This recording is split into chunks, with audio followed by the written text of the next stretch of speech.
Electronic science के लिए सबसे कॉम्प्रिहेंसिव कोर्सेज डिजीमेंटो एजुकेशन के साथ अवेलेबल हैं। तो आज ही गूगल प्ले स्टोर से हमारे एप्लीकेशन को डाउनलोड कीजिए, लिंक डिस्क्रिप्शन में दिया गया है। डिजीमेंटो एजुकेशन NTA, UGC, नेट और गेट की परीक्षा की तैयारी करने के लिए इंडिया का सबसे अच्छा प्लेटफॉर्म है। Study any time, study anywhere. Hello students, in the previous video we have studied about the filters and we have started L filter, inductor filter, and we have derived the equation for ripple factor in case of full wave rectifier. Now in this video we will study inductor filter for half wave rectifier. So basically आज हम inductor filter ही study करेंगे, L filter ही study करेंगे, लेकिन आज हम L filter के लिए half wave rectifier के रेस्पेक्ट में रिपल फैक्टर का फॉर्मूला कैलकुलेट करेंगे। सो यहाँ पर जो रिपल फैक्टर का फॉर्मूला है आपका, वो आपका सेम ही होगा। That means I dash R M S upon I D C. Mean क्या होगा, I dash R M S और आई डी सी की वैल्यू चेंज हो जाएगी। तो जैसा हमने एनालिसिस फुल वेव रेक्टिफायर के लिए किया था, सेम टू सेम एनालिसिस यहाँ पर भी होगा। तो यहाँ पर सबसे पहले हम सर्किट बना लेते हैं। तो यहाँ पर जो आपका डीसी पार्ट होता है, आप चाहें तो हाफ वेव रेक्टिफायर में चेक कर सकते हैं वीडियो में, जो हम लोगों ने इक्विवेलेंट सर्किट बनाया था। डीसी पार्ट था वीएम बाई पाई, और जो आपका एसी पार्ट था वीएसी, वो था आपका VM upon 2 sine omega naught T, ठीक है, plus minus.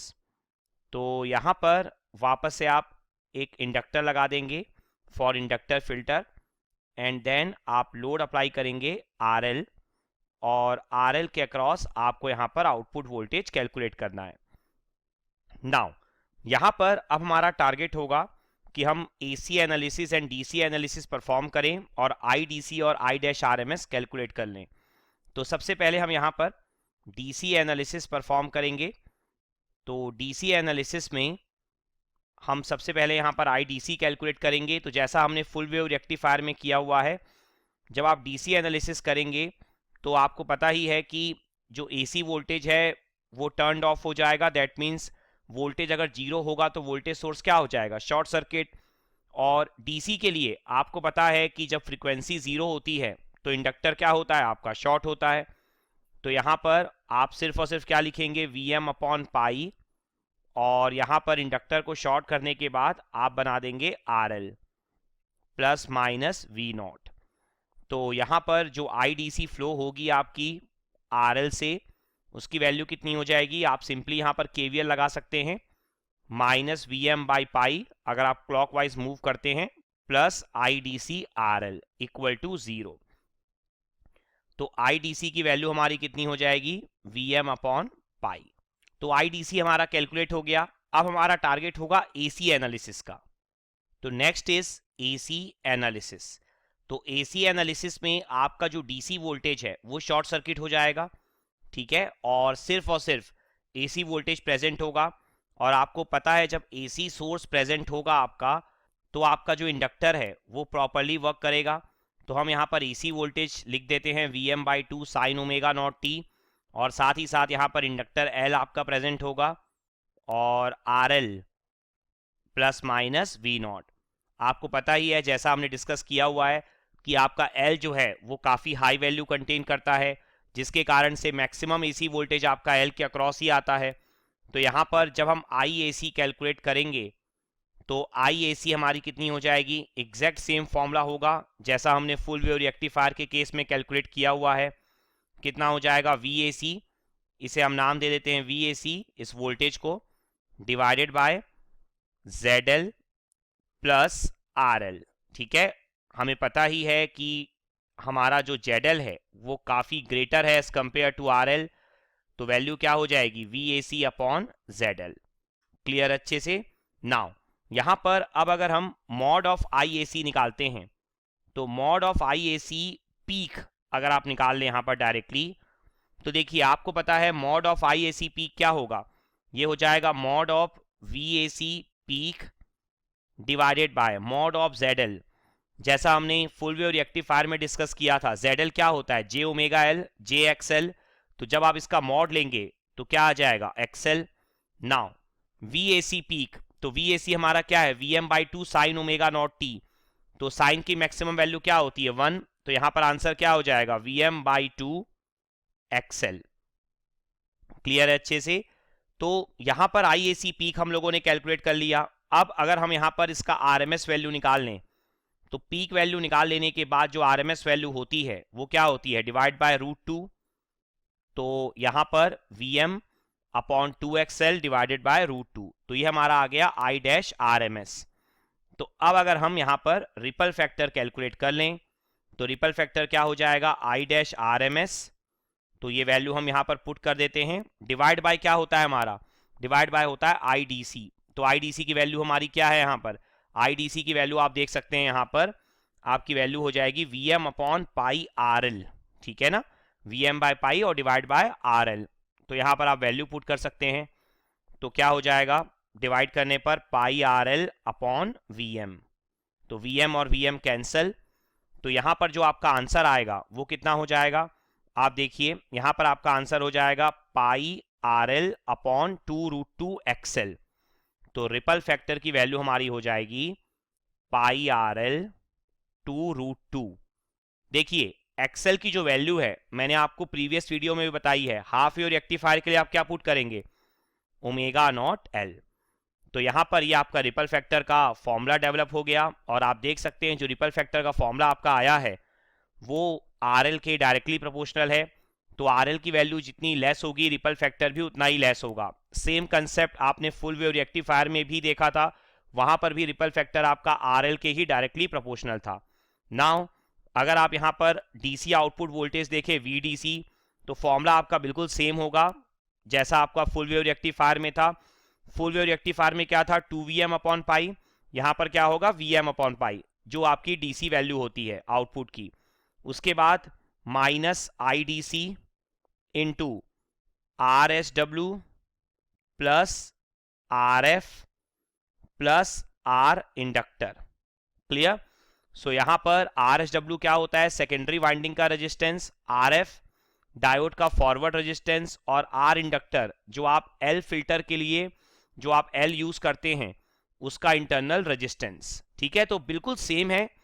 Full wave rectifier में बस चेंज कितना था कि RSW/2 था, क्योंकि वहां पर सेकेंडरी वाइंडिंग सेंटर टेप होती है। हाफ वेव रेक्टिफायर में RSW है। लेकिन अब अगर मैं यहां पर आइडियल केस लूं, तो आपको पता है आइडियल केस में ये सारी वैल्यूज 0 हो जाएंगी, RSW, RF और R इंडक्टर। ठीक है, तो आपको आइडियल केस में आंसर क्या मिल जाएगा, मैक्सिमम वैल्यू मिलेगी Vm/π। तो इस तरीके से आप यहां पर VDC that is DC output voltage और रिपल फैक्टर ये दोनों कैलकुलेट कर सकते हैं हाफ वेव रेक्टिफायर के लिए विथ इंडक्टर फिल्टर। तो आई होप आपको ये पूरा कंसेप्ट अच्छे से समझ में आ गया होगा। नाउ नेक्स्ट अब हम लोग एक प्रॉब्लम करेंगे इस इंडक्टर फिल्टर के ऊपर, एक एग्जांपल लेंगे ताकि हम और अच्छे से सीख पाएं। तो अगर आप देखोगे तो एग्जांपल में आपको फुल वेव रेक्टिफायर गिवन है, full wave rectifier with 50 volt transformer, ये आपको गिवन है।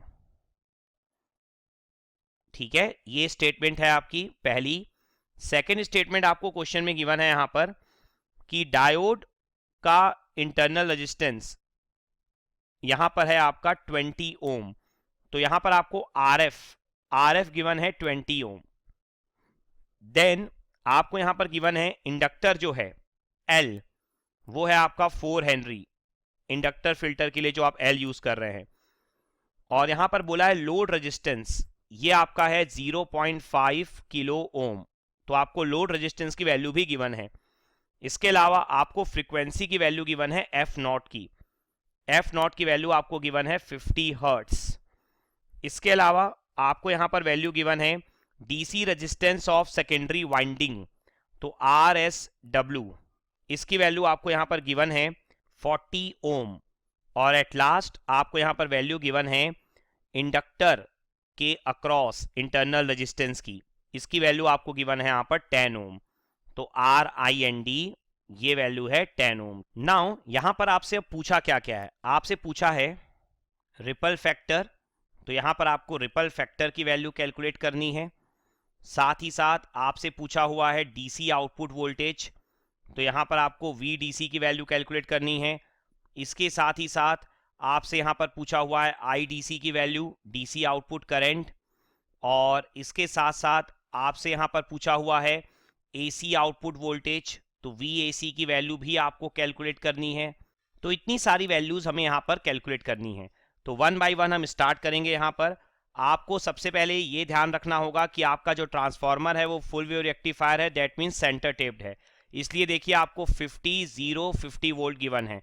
दैट मीन्स आपका जो वाइंडिंग है, सेकेंडरी वाइंडिंग, वो जो दो हाफ में डिवाइडेड है, दोनों में जो वोल्टेजेस हैं आपके वो 50 वोल्ट RMS हैं। ठीक है ना, ये आपको ध्यान रखना होगा। 50 0 50 का मतलब यही है कि 50 वोल्ट RMS है। अगर मैं एक शॉर्ट में डायग्राम यहाँ पर बना दूँ आपके लिए, तो कुछ इस तरीके से आपका डायग्राम है।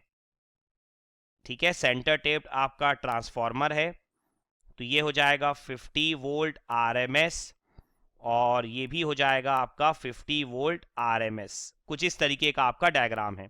तो यहाँ पर अब हमें पता है कि जो VRMS की वैल्यू होती है वो क्या होती है आपकी Vm/√2। ठीक है ना, मैक्सिमम बाय √2। तो यहाँ से आपकी Vm की वैल्यू आ जाएगी 50√2, 50 इंटू √2, तो ये वैल्यू आपकी निकल कर आ जाएगी 70.7 वोल्ट। तो यहाँ से आपने सबसे पहले Vm की वैल्यू कैलकुलेट कर ली। अब Vm की वैल्यू कैलकुलेट करने के बाद देखिए जो आपको VDC निकालना होता है, जो फॉर्मूला हमने देखा है वो क्या देखा है, 2Vm/π minus IDC into RSW/2 plus RF plus R inductor. तो RSW भी हमें गिवन है, RF भी हमें गिवन है, और R इंडक्टर भी हमें गिवन है। तो इसका मतलब ये आपका नॉन आइडियल वाला फॉर्मूला ही है जो हमने अभी अभी डिस्कस किया, क्योंकि आइडियल वाले फॉर्मूले में ये सारी वैल्यू 0 होती है और VDC आपका क्या होता है, 2Vm/π होता है। ठीक है, तो इस पॉइंट को आप ध्यान रखिएगा कि ये जो सारे केसेस गिवन है वो नॉन आइडियल के लिए गिवन है। लेकिन सबसे पहले अगर आप देखेंगे तो आपको क्वेश्चन में पूछा क्या है, क्वेश्चन में सबसे पहले पूछा है रिपल फैक्टर। तो यहाँ पर जब आप रिपल फैक्टर कैलकुलेट करेंगे तो रिपल फैक्टर का जो फॉर्मूला आपने कैलकुलेट किया हुआ है फुल वेव रेक्टिफायर के लिए, वो आपने क्या कैलकुलेट कर रखा है, आप चेक कर सकते हैं, RL/3√2 ω0L।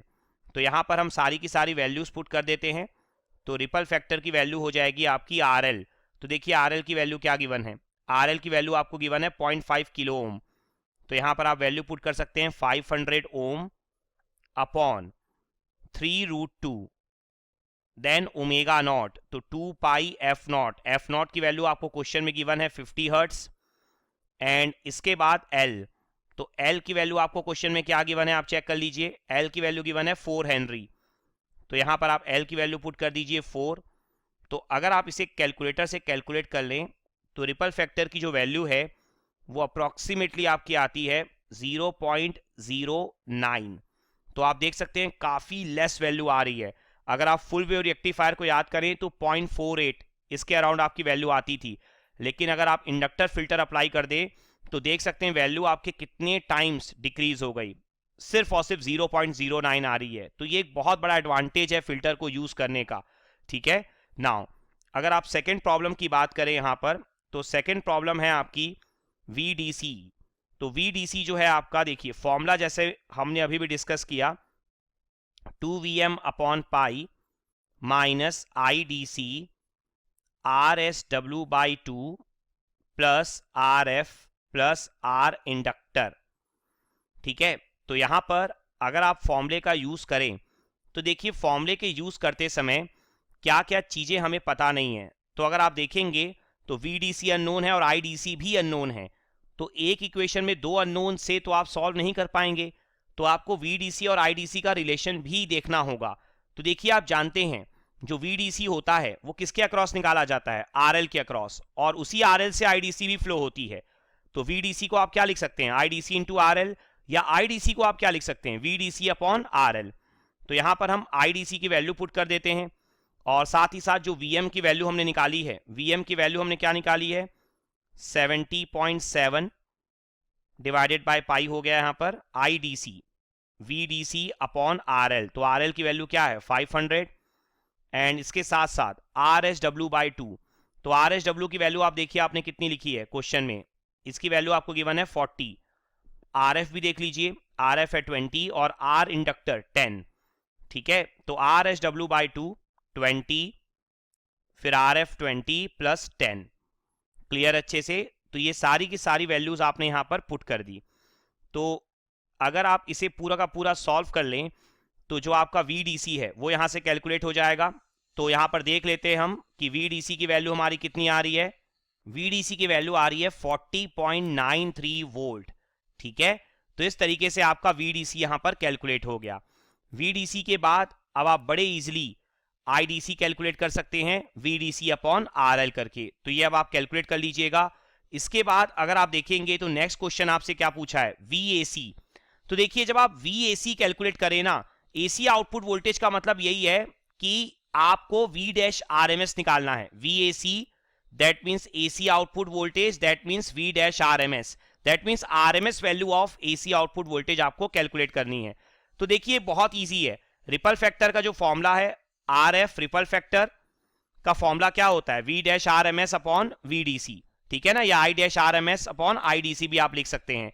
तो V-RMS upon VDC ripple factor का फॉर्मूला है। तो V-RMS की वैल्यू क्या हो जाएगी, रिपल फैक्टर इंटू VDC। तो यहां पर VDC की वैल्यू आपको पता है 40.93, रिपल फैक्टर की वैल्यू आपको पता है 0.09। तो यहां से आप बड़े आराम से V-RMS की वैल्यू यहां पर लिख सकते हैं 40.93 इंटू 0.09 वोल्ट, क्लियर अच्छे से। तो इस तरीके से आप यहां पर कैलकुलेशन फिनिश कर लेंगे और ये आपका एक बहुत सिंपल सा न्यूमेरिकल था इंडक्टर फिल्टर से रिलेटेड। सो आई होप आपको इंडक्टर फिल्टर बहुत अच्छे से क्लियर हो गया होगा। अगर आपको इस पे कोई भी डाउट हो तो आप कमेंट सेक्शन में पोस्ट कर सकते हैं या आप हमें मेल कर सकते हैं। Thank you.